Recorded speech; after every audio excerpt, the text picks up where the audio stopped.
si Zacchaeus. Siguro nung narinig-rinig niya, papunta na si Jesus at wala siyang magawa na kung sumiksik siya, siya ay tumakbo at umakyat siya sa sycamore tree. So doon sa sycamore tree, inantay niya na maglalakad si Jesus at siya ay madadaanan doon. At makita at masilayan man lang niya. Sa totoo lang, hindi niya inisip na makipag-usap si Jesus sa kanya. Yun talaga ang napakaganda. Hindi niya inisip. Yung puso niya ay titingin lang siya. At makikita lang niya kung sino ba talaga ang Jesus na to na napakasikat. Hallelujah! Nako, noong mapunta na si Panginoong Jesus, noong natapat siya sa sycamore tree, tumingala si Panginoon. Hallelujah! Ang nakita ko doon, na kung meron tayong gagawin sa sarili natin upang hanapin natin ang ating Panginoon, hallelujah, bigyan natin ng pansin ang Panginoon. Sabi pa, kung hanapin natin sa ating buong puso, ang Panginoon ay matatagpuan. Amen. At, hallelujah, hindi na kailangan magpakilala kay Panginoong Jesus. Ang artista, kilala mo, pero ikaw hindi ka kilala ng artista mo. Pero si Panginoong Jesus, noong natapat siya sa kinalalagyan ni Zacchaeus, tumingala si Panginoong Jesus. Hallelujah! Kaya makikita natin na ang Panginoon ay walang pinipiling tao. Makasalanan, mayaman, mahirap, maliit, matangkad, gwapo, pangit. Kaya huwag mag-alala kung iisip-isip mo lang yan na pangit ka. Ang Panginoon ay nagwagwapuhan sa'yo. Amen. Nakakahiya ka kung nag-isip ka na pangit ka. Kasi sa Panginoon, ang Panginoon nagwagwapuhan sa'yo. Huwag mong pilitin ng ibang tao na magwapuhan sa'yo. Praise God! Hallelujah! Hallelujah! Okay, si Zacchaeus po ang gumawa ng first move sa Panginoon. Kasi sa Panginoon, hindi na problema ang Panginoon sa buhay natin. Naririyan po ang Panginoon para sa atin. Ang kanyang hinihintay sa atin, ang unang hakbang natin. Kasi kanyang, Sasalubungin. kanyang sasalubungin kung meron kang hakbang. Hallelujah. Ako, siguro, nakakaano naman i-mention, no? Yung pinsan nila Libet, na kalayo-layo, naririto para magsamba sa Panginoon. Kadami-daming pwedeng puntahan. Bakit dito? Hallelujah. Ang makikita mo, kung doon niya natagpuan ang paglilingkod sa Panginoon. Hallelujah. Okay. Patuloy po tayo. So, si Zacchaeus, he sought to see who Jesus was. Kanya talagang hinanap or naghanap siya ng kaparaanan kung paano na makita niya si Panginoong Jesus. Hallelujah. Sabi pa dito, hindi naman ako sa grammar pero na-research ko din to ng konti. So, past tense and past participle of seek. Oh. Zacchaeus wanted to set his eyes on Jesus. Hallelujah. Gusto niyang makita at matuunan ng pansin sino ba talaga ang Jesus na to. He ran ahead and climbed up into a sycamore tree to see Jesus. Tayo kaya, maghanap kaya tayo ng paraan upang mapaglingkuran or makita kasi hindi na natin makikita si Jesus ngayon eh. Yung kung saan natin ma-feel ang presensya ng Panginoon. Hindi kaya, huwag lang muna. Inaantok ako eh. Kayo na lang muna. Parang hindi ko rin feel eh. So, kulang tayo sa first move. Kaya minsan hindi tayo pinatagpo ng Panginoon. Pero sa lahat ng gumawa ng first move, Ang Panginoon po, kaya natagpuan ninyo. Dahil yun ang kalooban ng Panginoon. Hallelujah. And then, si Sakeo, hindi siya nag-mind kung anong sasabihin ng mga tao. Sa kabila ng kanyang kasikatan, kilala siya eh. Chief Publican, Chief Tax Collector. Ang tax collector dati hindi nagtatago sa BIR office. Pumupunta sa mga tindahan, naglalakad. Oo, hindi katulad ngayon. Ewan ko, sino kaya yun? Pero dati, talaga namang matakot ka kasi parating na siya. Magbabayad ka na. So sikat siya. Kilala siya. Hallelujah. Pero nung tumakbo siya, katulad ng isang batang lalaki na tumakbo at umakyat sa puno. Sabi pa sa Matthew 18:3, unless we become like children, we will not see the kingdom of God. Minsan kasi yung bang makita ko dito, wala na dapat yung reputation. Yun bang, ano kaya ang sasabihin nila? Pakialam ko kung anong sasabihin nila. Basta paglingkuran ko ang aking Panginoon. Ay, yung nanay ko kasi, meron tayong sinisiran, sabi niya, paano yan? Noong bata pa ako, nag-Christian ako doon sa amin, sa Mindanao. Pero, yung nanay ko kasi nagalit, kaya tumigil ako. So ngayon kung babalik na naman ako, nandiyan pa naman yung nanay ko. Kaya, hallelujah, hindi po magbabase kung anong sasabihin nila. Sabi ko sa kanya, hindi ka na below 18. Matanda ka na. 50 plus years old ka na.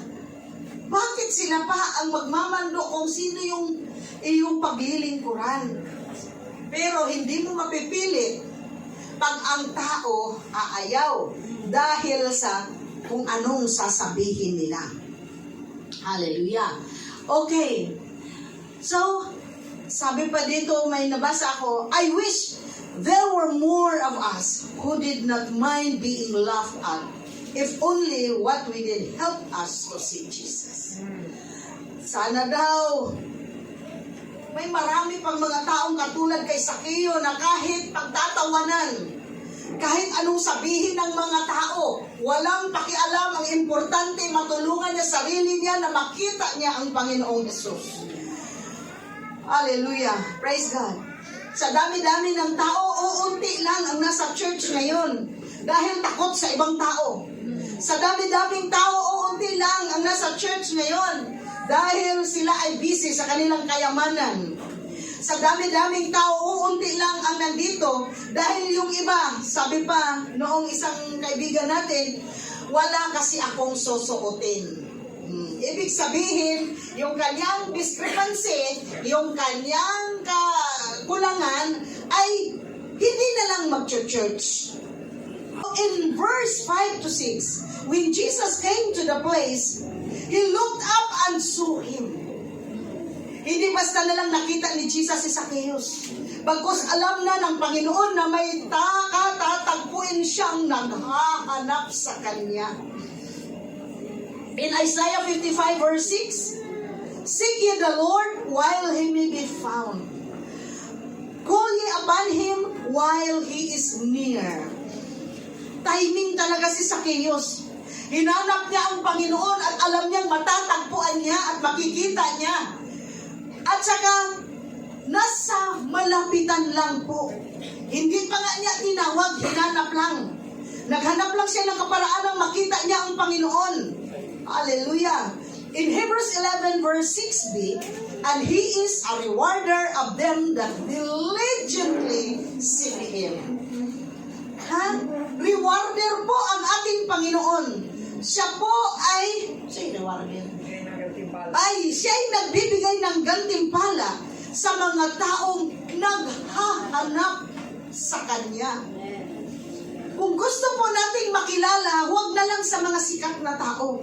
Ang importante makilala tayo ng ating Panginoon. Amen. Amen. Hallelujah. Kung yan, masold out yung puso natin na makilala tayo ng ating Panginoon, wala na po tayong problema sa reputation.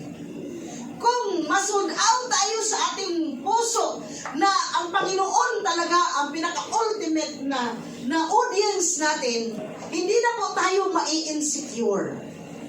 Hallelujah! Kasi meron tayong Panginoon. Nakakatagpuin po tayo kung tayo maghahanap sa Kanya. At siya po ang nagre-reward at nagbigay ng gantimpala sa mga taong naghahanap, mataimtim na naghahanap sa Kanya. Sa madaling araw, yun makikita kung totoo kang naghahanap sa Panginoon. Yun ang mataimtim na panahon. Sa madaling araw, paggising mo sa umaga, ganun agad. Alam niyo na, parang bulag, naghahanap sa may unang banda. Ano hinahanap? Cellphone. Hallelujah. Hallelujah. Yung iba naman, naghahanap ng remote. Hanap ng vlog.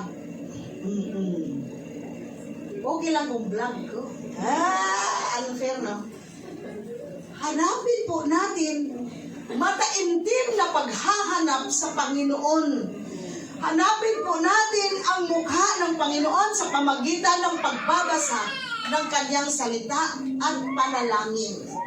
Ngayon meron na akong bagong style na pag madilim pa sa madaling araw, nagpipray muna ako kasi sinasamantala ko na hindi gagastos ng ilaw at manalangin. Pipray muna ako pag nagising sa umaga. Pag nandyan na yung liwanag, magbabasa na. Ay maliwanag na eh. Huwag po tayong mag-alala. Kitang-kita po tayo ng Panginoon ang munting gawa natin para sa Kanya kahit hindi makita ng tao. Halimbawa, meron kang ginagawa, gusto mo lang talagang makita sa tao. Huwag mo nang ipakita sa tao. Ipakita mo sa Panginoon. Kahit aproban niya ng tao, walang magawa ang tao sa'yo. Hindi po ang tao nagbibless sa atin, ang Panginoon po. Kaya gawin lang po natin ang dapat nating gawin. Ang Panginoon po ang magbibigay ng blessing sa atin. Kahit makita ko yan, wala akong maibigay. Minsan, wala nga din ako eh. Pero kung pinakita mo yan sa Panginoon, mayroong gagawin ang Panginoon sa buhay. Because He is a rewarder of those who diligently seek Him. Hallelujah! May munting gawa ka, nag-iimsi ka. Ginawa mo para sa Panginoon. Hindi mo ginawa upang maganda kang tingnan. Para sa Panginoon, may reward ka sa Panginoon. Hallelujah! At iba pang mga gitarista, mga organist, sabi pa, kumbuer. Kumbo yan sa amin eh. Hindi yan drum, si kumbo. Hallelujah! Gitarista ka. Ang importante para sa Panginoon. Nagpractice ka para sa Panginoon. Hindi yung, kailan kaya ako isasay? Hindi din naman ako isasalang. Hindi na rin ako mag-a-attend. Bahala ka dyan. Ang unang magsasabi ng bahala ka dyan ako. Ang pangalawa, Panginoon ako. Kawawa ka kung Panginoon magsasabi. At pangatlo, alam niyo na, itatago ni Satan yung talent mo doon sa impyerno. Ilalak doon, kaya wala ka ng talent. Gawing trophy pala doon na yung isa doon hindi na marunong kasi kinuha ko na. Anong sabi doon sa Parable of the Talent? Kasi inilibing ko sa lupa, yung palang ipaglibing sa lupa, si Satan pala ang kumuha noon. Nung hindi mo na ginamit, kahit anong hukay mo, wala na. Kinuha na ni Satan. Kaya huwag po maglibing ng talent. Alagaan po natin yung talent na ibinigay ng Panginoon. Bihira po ang tao na may talent. Kung wala kang talent, sabi din ng Bible, humingi ka. Amen. Kaya bibigyan ka ng Panginoon. Praise God. Hallelujah. Yung mga walang talent dati, nagkaroon ng talent. Kasi sino bang gitarista noong ipinanganak? Walang gitarista. Walang gitara na lumabas kasabay mo. Namatay sana yung nanay natin noon. Imagine ka, may lalabas na gitara. Tigas yun. Hallelujah. Kaya, ang talent po ay nade-develop, hinihingi sa Panginoon, at huwag mong sayangin. Ang katalinuhan, galing pa yan noong ipinanganak ka. Huwag mo ding sayangin. Noong pinanganak ko, medyo bubo na ako, pastor. Ngayong Christian ka, humingi ka. Kasi sabi niya, humingi ka kahit ano, kasama katalinuhan. Habang bata ka pa, humingi ka na. Habang maliit pa anak mo, i-hands mo na maging matalino. Amen ba, mga nanay dyan? Oo. Kasi kung medyo malaki na, mahuhuli na yan sa grammar. Mahuhuli. Oh, praise God. Kaya, ngayon pa lang, ibinubuntis pa lang, hinihingi mo na sa Panginoon. Kasi hindi natin alam. Hallelujah, kung anong mangyayari. Pero kung alam mo na ang Panginoon ang magbibigay ng lahat, so alam mo na bibigyan to ng lahat. Dahil hiningi mo sa Panginoon. Hindi yung, pag-pray mo ako, bakit ikaw? Hindi ka ba marunong mag-pray? Ipag-pray mo ako, buntis ako. Huy! Mag-pray ka! Kami ay support lang sa prayer. Ikaw yung nagbubuntis, ikaw yung nahihirapan, ikaw yung manalangin. Huwag ka tulog ng tulog, nanaba ka tuloy. Hallelujah.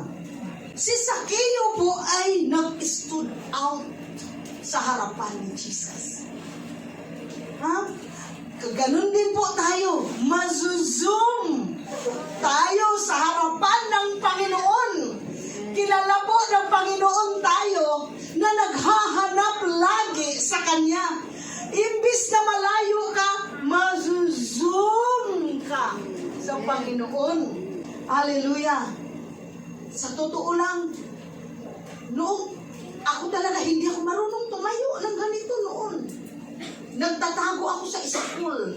Pag sinabing oral recitation, kasi uso dati ang oral recitation, yung nangurog? Yung linig ng aking tuhod, grabe. Wala akong magawa.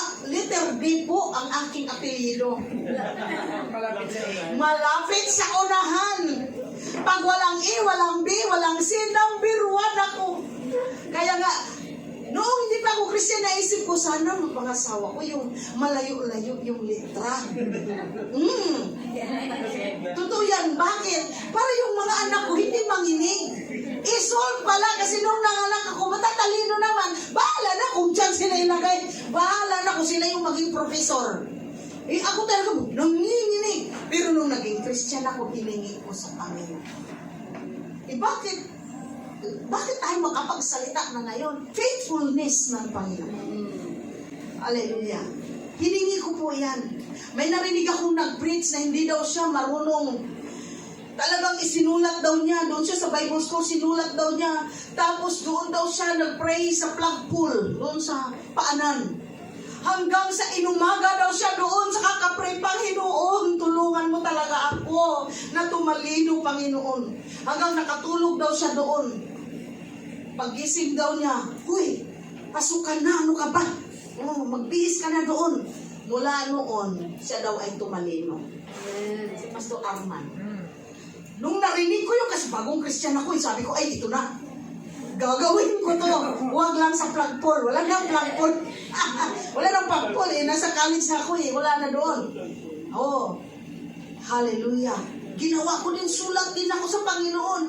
Lihans ako ng lihans. Niluhod-luhuran ko ang Panginoon habang nagbabasa ng aking sinusulat. Hallelujah. Hindi yung, ay, hindi ako marunong eh. Bakit? Hindi, talagang bubuka. Salamat. Magsumikap. Hanapin ang Panginoon. Ibibigay ng Panginoon yan. Kaya dahil sa aking nakaraan, ang ginagawa ko, nananalangin ako sa inyong lahat na kayo ay tumalino. Amen. Hallelujah. Ngayon, pag matalino na kayo, hindi lang ninyo na malayan, may nananalangin. Katulad lang yan. Ngayon na, mayaman na kayo, hindi nyo lang alam na may napudpod na ngipin sa kakapray. Hallelujah. Kasi, sa inyo yun. Hindi yan sa atin. Kundi sa inyo yun. Personal po yun. Hallelujah. Kung mangyari sa bawat isa. Hallelujah. Kaya minsan sabi ko, Lord, mga anak ko naman ang i-bless. Mga anak ko naman ang i-bless, Panginoon. Kasi, pag ibang tao ang i-bless, natural, nakatingin ka lang. Pero huwag yung ibig sabihin na hindi na kami nananalangin. Nananalangin din. Kasi minsan pag pastor ka, pag prayerful ka, nakalimutan mo sarili mo eh. Akala mo kasi bibigay na lang agad kahit hindi mo pinagpe-pray. Lahat ng prayer request na pray mo na, pero hindi mo na pray yung sarili mo. Noong medyo nakarealize ako, inuuna ko sa pag-pray yung aking pamilya. Pagkatapos, sunod na yung prayer request. Ay, si Pastora, ay gawin nyo din yan. Unahin din ninyo pamilya nyo. Saka nyo na ako ipanalangin. Ganon lang yun. Ganti-ganti lang. Praise God. Hallelujah. So, nakita ni Jesus, kinatagpo siya ng Panginoon. Hallelujah. Ganon din tayo. Magkaroon din tayo ng direct line sa Panginoon. So, ang sabi ng Panginoon, Zacchaeus, kulat siguro ni Zacchaeus. Bakit kilala niya ako? Yung sinasabi na word of knowledge. Okay. Na kahit hindi mo siya kilala, meron talagang isusulat yung Holy Spirit sa isip mo na yan ang pangalan niya. Nakatry na kami niya doon sa Mindanao. Seminar ng mga pastors. Yung aming speaker from America. Hala, nakilala niya yung ibang mga pangalan doon. Mga delegates lang yun, hindi yun mga host. So, manghang-mangha kami ngayon. Sabi na ng kasama ko, paano na yan, Baka, anuhin niya yung kasalanan ko. Sabi ko naman sa kanya, baka basahin niya yung kasalanan ko. Nakilala niya yung mga pangalan ng ibang tao dito.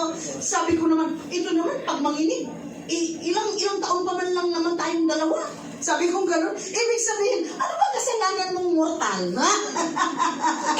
Ano kasalanan? Napaisip na, ano kasalanan nito? Ako lang ini, kasi isip ko, wala akong pinatay, wala akong ninakaw, tapos humingin ako ng tawad sa Panginoon. Ano ba bang babasahin niya sa akin?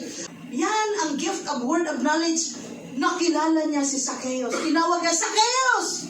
Make haste! Magpadali ka! Hallelujah! Jesus Christ started calling him by name. Kilalang kilala ng Panginoon ang mga pangalan natin. Lalo na't nasa langit ang Panginoon. Hallelujah! First time nilang nagtagpo, kilala na ni Jesus si Zacchaeus. Manghang-mangha si Zacchaeus in John 10:3. And he called his own sheep by name.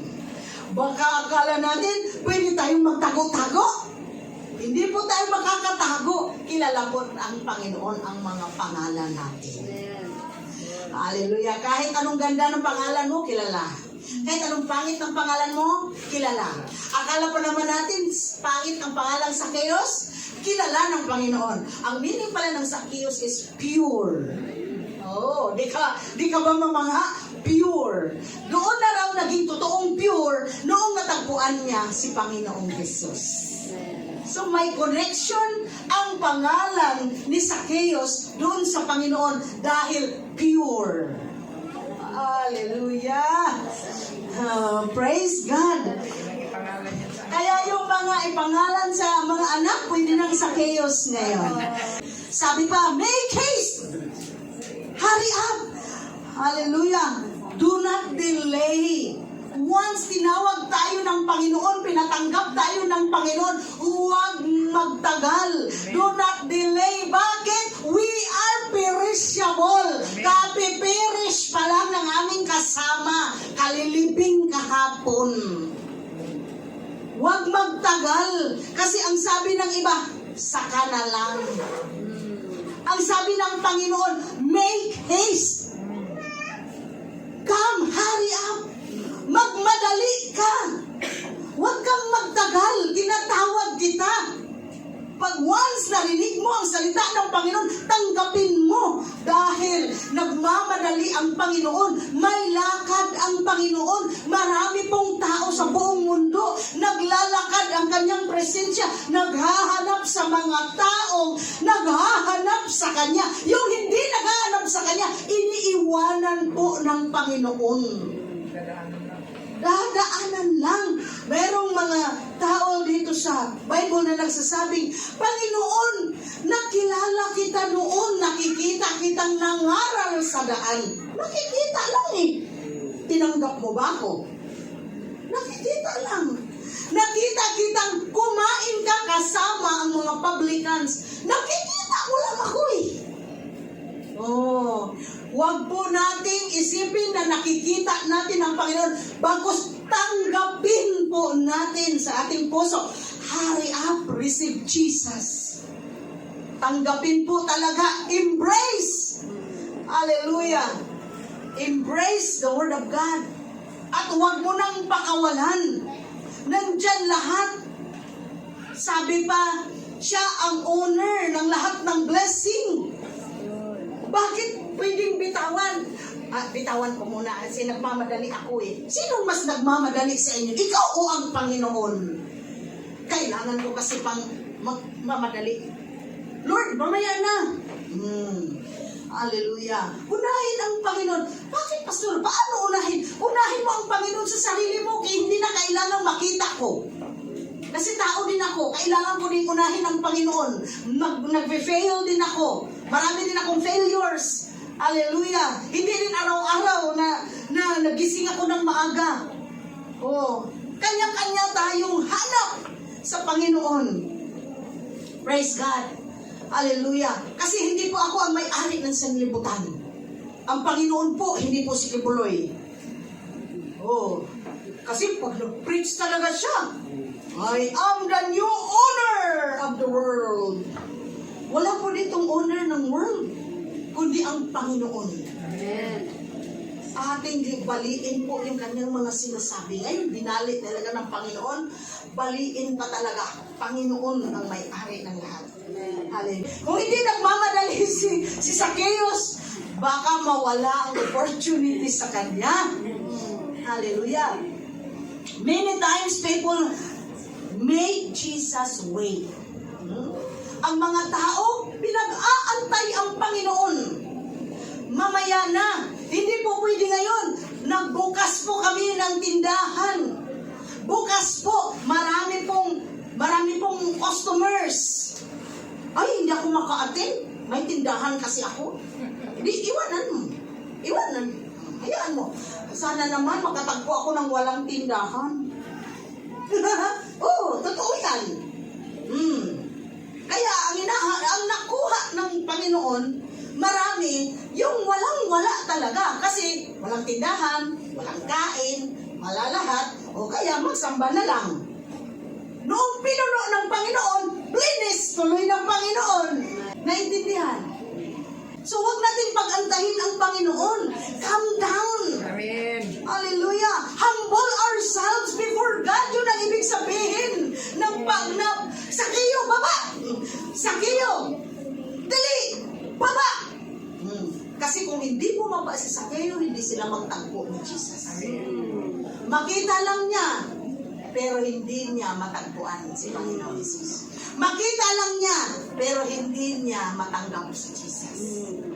Hallelujah. At hindi titira si Jesus sa kanyang pamamahay. Tumira ba physically? Hindi po. Ang ibig sabihin ni Jesus spiritually. Hindi na aalis si Jesus sa bahay. Pamamahay talaga ang sinabi ni Jesus.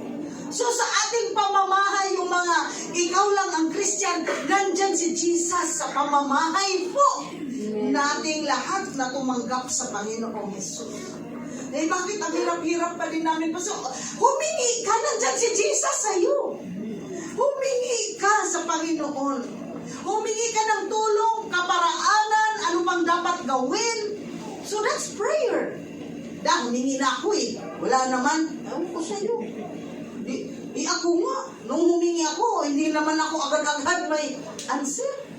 Ganun talaga. At hindi natin alam, kung hindi natin nakamtan ngayon yung totoong hiningi natin, baka sa mga anak natin.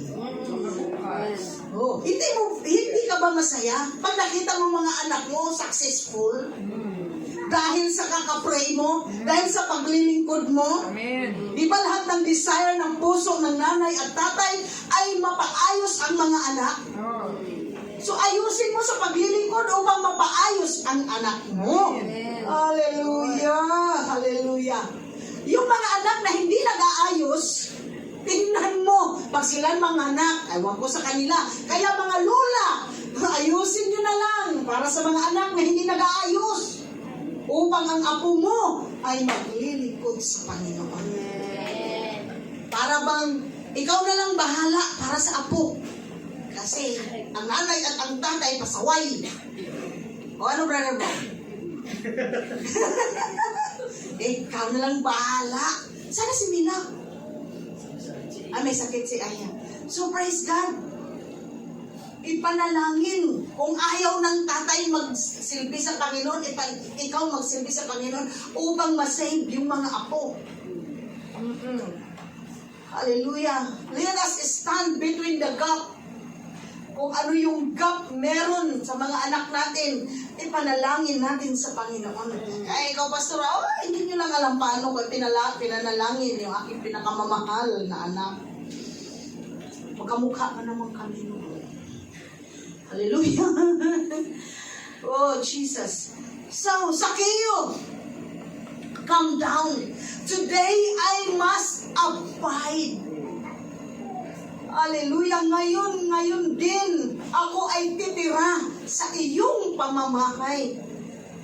So ngayon na tayo ay tumanggap na mula nung araw na tinanggap natin ang Panginoong Yesus bilang Panginoon at tagapagligtas, nandyan na po ang Panginoon sa iyong pamamahay. Kausapin mo na lang. Hingin mo na lang kung anong kulang. Hallelujah. Trabaho, humingi ka sa Panginoon. Bigas, humingi ka sa Panginoon. Promotion, humingi ka sa... Nandyan siya sa pamamahay po. Hallelujah. Kasi yun ang promise ng Panginoon. Ngayon ako ay titira sa bahay mo. Hallelujah. In Acts 16:31, believe on the Lord Jesus Christ and thou shalt be saved, you and your house. Ikaw at ang iyong pamamahay ay maliligtas. Bakit hindi talaga niligtas-ligtas yung ibang kasamahan ko sa bahay? Hallelujah. Nandyan si Jesus. Tanungin mo, hingiin mo, magluhod ka sa panalangin. Kasi nandyan siya, nakikinig sa iyo. Balang araw kayong lahat ay maglilingkod sila. Kung hindi mo makikita na naglilingkod sila sa Panginoon, bago yan mamatay, Christian yan. Yan ang importante. Ang pinaka-importante, hindi po mapunta sa impyerno. Ay, naanakan na tuloy, nakaanak. Kung lalaki, nakaanak. Kung babae, anakan. Ay, nako! Hallelujah! Patawarin ang dapat patawarin, ihingi sa Panginoon. Ang importante, hindi mapasok sa impyerno. Pero kung maiwasan, iwasan. Kasi reputation po natin yan. Pero kung hindi na pwede sa reputation, alam nila. May apo ako. Oh, di ba? Ganon lang, patawa-tawa ka. Alam mo, meron akong apo, English speaking. Kung paano ito lumabas, ay akin to. Hindi naman tayo humingi sa kanila ng pagkain, ng dindi. Patuloy sa paglilingkod. Nagkamali na. Kung nagkamali, patuloy. Hindi pa tayo patay. Langit ang pupuntahan natin. Lahat ng kasalanan pwedeng patawarin ng Panginoon. Hallelujah. Humingi lang ng tawad. So, nandyan ang Panginoon, humingi lang ng tawad. Hallelujah. Yung extreme na talaga na tuloy-tuloy, bihira lang yun. Sana nga sa bihira tayong lahat. Sana. Amen. Dito sa Revelation 3:20, behold, I stand at the door and knock. If any man hear my voice and open the door, I will come into him and will sup with him and he with me. Anong sabi ni Panginoong Jesus? Tara na, punta tayo sa bahay mo. Si Jesus pa ang nag-aya. Tara na, punta tayo sa bahay mo. Ngayon, nagpe-preach tayo. Punta tayo sa bahay niyo. Ay, hindi, pastor. Hindi. Kasi yung anak ko, hindi, pastor. Punta tayo. Akala nila, pupunta siguro kami at magkakape. No. Sawa na tayo sa kape.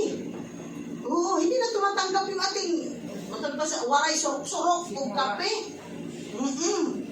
Pinunta natin kasi gusto natin mag-Christian yung mga tao doon sa loob ng bahay. Si Jesus mismo nagsabi, punta tayo sa bahay mo. Ay, pastor, hindi kasi may anak ko, nag-iinuman sila. Ay, hindi, pastor, kasi tulog sila. Ano ba, mga santo? Hindi na talaga pwedeng. Oo. Isang beses talaga, sabi ko, Nay, punta tayo kasi ilihans natin kung nagkasakit. Pagpasok ko doon, sabi ng apo, galit siya sa lula niya. Kasi bakit ako nakapasok doon? Sabi ko, matindi itong lugar na to.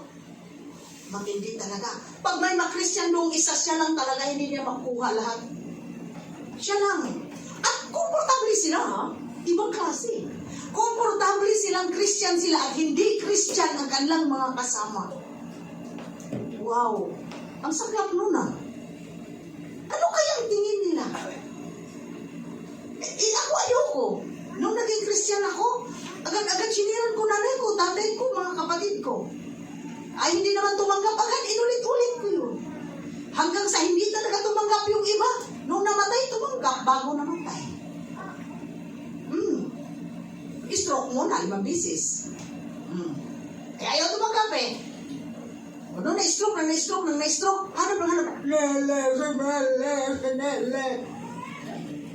Sabi ko noon, ayaw niya kay Nili kasi laging bit-bit ang Bible. Pero bago namatay yun, 1 year muna. Inulit-ulit namin puntahan ni Pastor, pinatanggap. Oo. Tapos nung hindi na ako pumunta, mamamatay na, pinuntahan ng 2 pastor na hindi nila kilala. Oras na lang, mga 1 oras na lang before mamatay, napuntahan ng 2 tao na wala, hindi nila kakilala. Pag gwapo ka pa, pag may mga tok sa'yo, ano tayo, usap tayo ng Biblia. Wala kaming panahon, sige, sarahan mo. Pag nakakatok sa'yo, sabi agad na kasi, pasok po! Pasok ka talaga. Natural. Noong umalis yung 2 pastor, saka namatay yung kuya. God is faithful. Amen. Faithful talaga ang Panginoon. Nung sinabi niya, I will come and abide in your house now. Grabe talaga. Hallelujah. Kaya praise God. Darating ang araw, yung mga tigasin na yan, mga high pride na mga membro ng pamilya natin, sana hindi nagnangana sa katatanggap sa Panginoon. Kasi ma-enjoy man lang nila. Sabi ko din, okay lang yan, babes, kung saka na pag malapit ng mamatay, sabi niya, tapos pastora naman, hindi nila ma-enjoy. Ang enjoy kaya mag-tights, tapos babalikan ka ng mag-bless ng Panginoon. Basta tawa kami ng tawa, 2 nga. Sabi ko, antayin na, malapit ng mamatay, saka tumanggap ha. Iba yung kay babes eh. Mas pastora si babes eh. Ako more on evangelist si babes eh. Hindi nila ma-enjoy yung pagbibigay na balikan ka ng Panginoon. Eh ako more on evangelist eh. Tumanggap sila bago mamatay. O, tapos. Kasi, iniisip ko kasi, pag kinuha mo, maraming pera, sisiran mo, iniisip na, ay, magbibigay ako ng tithes. Naku, payayamanin ko tong pastor. Uy! Hallelujah!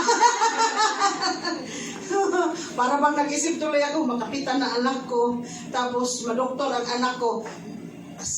Ewan ko kung may magsasabi pang pinayaman nila si pastora. Hallelujah. Praise God. Blessing yun ng Panginoon. Blessing po talaga ng Panginoon. Nakarinig tinig ng Panginoon, pag binuksan ang tenga at buksan ang puso, papasok si Jesus at makikisalo. Hallelujah. Gusto talaga ni Jesus makikisalo. Amen. Gusto talaga niyang kumain kasama ka. Gustong-gusto niyang makialam. Yun ang ibig sabihin. Maraming Christian ayaw pakialaman. Mga Christian na, pinapasok na si Jesus, ayaw makikisalo. Bakit? Uy, bakit? Pag Christian pala, Christian din ang pangasawahin. Gusto ko hindi Christian eh. Ano pa?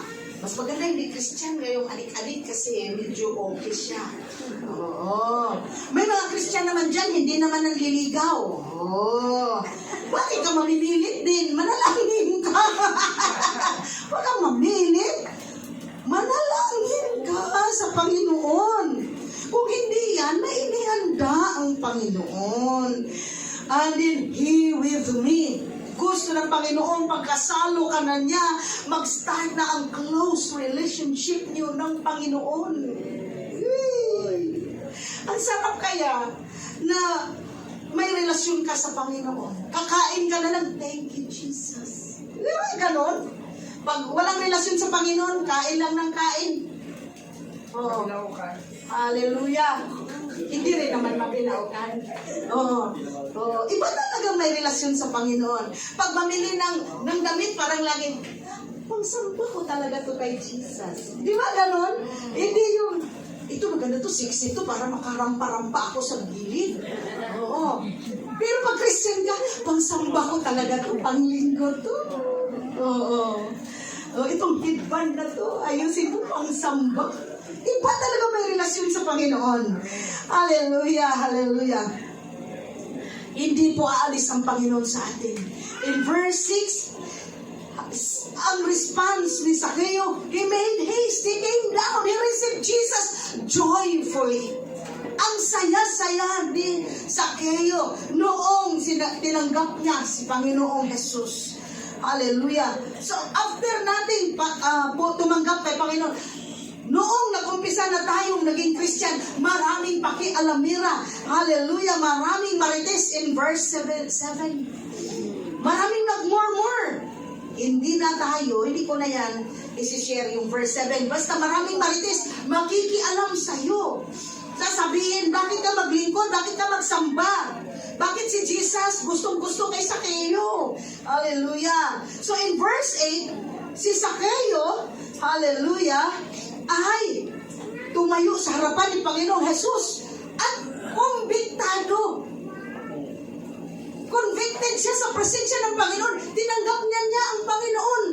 Ang Panginoon mismo, ang Holy Spirit, gumalaw sa puso niya. Dati, kaya nga ikaw tax collector, sobra-sobra ang collection kasi ikaw ay greedy. Hala, nung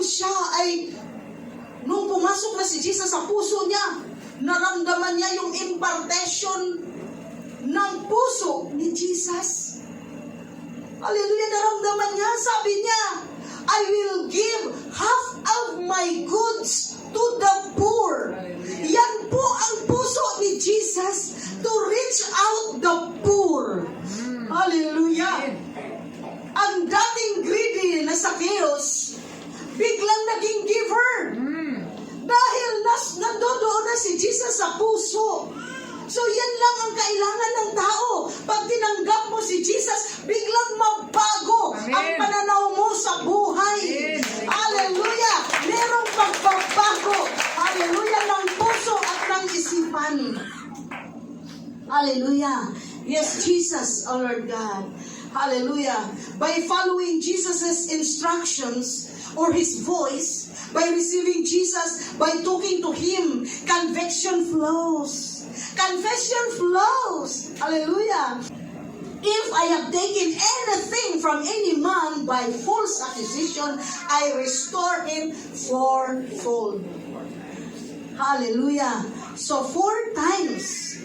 Pero itong if I have taken medyo nahihiya pa siyang sabihin. Hindi totoong if I have taken. He has taken. Medyo kasi siguro lumingon-lingon si Zacchaeus. Kadaming tao. Kung sabihin ko na nakanakaw ako, sabihin ko na lang if I have taken. Medyo bumalik yung laman-laman. Na konti. Pero tinuloy pa rin niya. Babayaran daw niya ng 4 na pieces. Mauubos, walang pakialam si Zacchaeus, mauubos yung kanyang kayamanan. Basta masunod lang niya ang kalooban ng Panginoon. Pero yung taong mayaman, sinabihan ng Panginoon, sige, last na lang. Last na lang, kung nasunod mo na lahat-lahat ng commandments, ibinta mo lahat ng ari-arian mo at ipamigay sa mga mahihirap at sumunod ka sa akin. Umalis. Umalis malungkot na malungkot. Bininta ba niya? Hindi. Pero si Zacchaeus, dahil convicted, nakapasok na si Jesus, siya mismong nag-offer. In-offer niya, magbabayad siya. Ang kalahati ipamigay niya. Pero kung nakanakaw daw siya, ang totoo ay hindi kung nagnakaw talaga siya. Pero hinayaan na siya ng Panginoon dahil bakit? Bagong Christian. Huwag mong insultuhin ng bagong Christian. Ay, mga matatandang Christian dyan, huwag mang insulto. Huwag insultuhin pag nag-share ka sa labas. Hayaan mo lang, salita ng salita, pakinggan mo lang. Pero nung pinakinggan lang ng Panginoon, anong sabi niya sa sunod na verse, this day salvation come to this house. Ngayong araw na to, ang kaligtasan ay dumating sa pamamahay na to. Hallelujah. For so much as he also is a son of Abraham. Bakit isinali na he is a son of Abraham?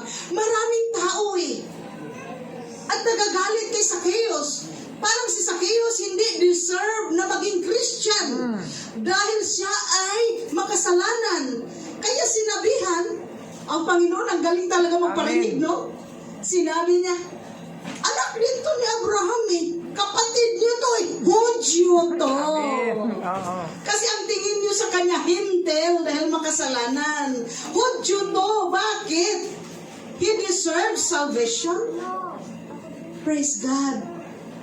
So tayo din, we deserve salvation.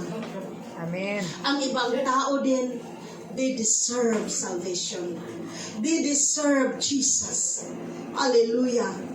Lahat po tayo ay tumayo. Praise God. Oh, glorify your holy name.